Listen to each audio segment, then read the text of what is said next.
Guys, আমার এক হাতে লাভ লেটার, আরেক হাতে কিছু টাকা।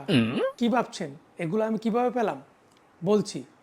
আজ দুপুরে আমার বাসায় একটি খাম আসছে। খামের মধ্যে এই চিঠিটা এবং এই কিছু টাকা ছিল। তো আমি অলরেডি এই চিঠিটা পড়ে ফেলছি। তো আমি চাচ্ছি আপনাদেরকে ওই চিঠিটা পড়ে শোনাবো। আগে বলে রাখি, এই চিঠি পড়ার পর যদি কারো স্ট্রোক আসে অথবা কারো দুর্ঘটনা ঘটে, এতে আমি কোনো দায়ী থাকবো না। আর যারা আমার এই ভিডিওটি দাঁড়িয়ে দেখছেন, দয়া করে বসে দেখেন, কারণ রিস্ক থাকতে পারে। আচ্ছা।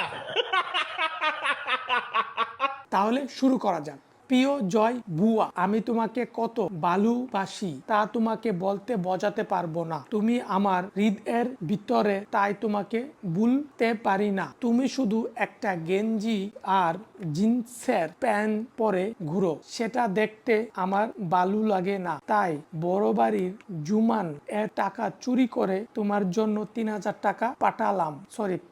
তুমি ঈদের জন্য জামা কাপড় কিনে নিও। তোমাকে আমি হৃদয় দিয়ে ভালোবাসি আমার সোনা। তোমাকে অনেক চুমা দিলাম। ইতি তোমার প্রেমিকা সুম।